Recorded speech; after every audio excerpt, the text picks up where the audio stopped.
Ma'am hello friends. ನಾನು ಒಂದು ಪ್ರಾಮಾಣಿಕ ಮನುಷ್ಯರ ಕಥೆನ ಹೇಳುತ್ತಿಲ್ಲ, ಒಂದು ಹುಲಿಯ ಕಥೆ ಹೇಳುತ್ತಿದ್ದೀನಿ. ಒಂದು ಹುಲಿ, ಕೆಟ್ಟ ಹುಲಿ ಕತೆ. ಒಂದು ಹುಲಿ ಕಾಡಲ್ಲಿ ಇತ್ತಂತೆ. ಆ ಹುಲಿ ಒಂದು ಹುಲಿ ಕಾಡಲ್ಲಿ ಮನುಷ್ಯ ಬಂದಾಗ ಮನುಷ್ಯ ತಿಂತಂತೆ, ಕಾಡು ಪ್ರಾಣಿ. ಆಮೇಲೆ ಒಬ್ರು ಶಿಕಾರಿನ ಕಳಿಸ್ತಾರಂತೆ. ಶಿಕಾರಿ ಹುಲಿನ ಹಿಡ್ಕೊಬಿಟ್ಟು ಒಂದು ಪಂಜರಕ್ಕೆ ಹಾಕ್ತಾರಂತೆ.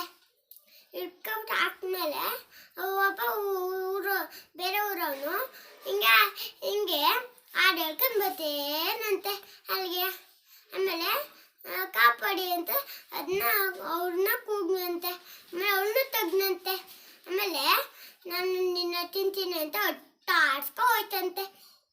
ಆಮೇಲೆ ಆ ಕಡೆಯಿಂದ ಇನ್ನೊಂದು ಮನುಷ್ಯ ಬರ್ತೇನಂತೆ. ಏನಾಯ್ತು, ಯಾಕೆ ತಗ್ಲಾಡ್ತಿದ್ದೀರಲ್ಲ?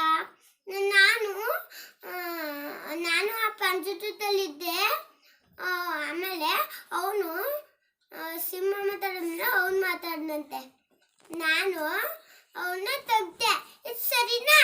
ನಾನು ತೆಗ್ದಾದ್ಮೇಲೆ ನನ್ನ ತಿನ್ನಕ್ ಬರ್ತಾರ, ಇದು ಸರಿನಾ ಅಂತ ಹೇಳ್ದಂತೆ.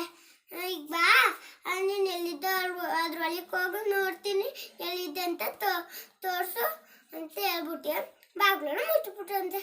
ಅದಕ್ಕೆ ಹೇಳೋದು, ಯಾವಾಗಲೂ ಬುದ್ಧಿ ಉಪಯೋಗಿಸಿ ಕಳ್ಳರ ಹಿಡಿಬೇಕು, ಒಳ್ಳೆ ಸಂಘ ಮಾಡಬೇಕು, ಕೆಟ್ಟವರ ಸರದಿ ಮಾಡಬಾರ್ದು.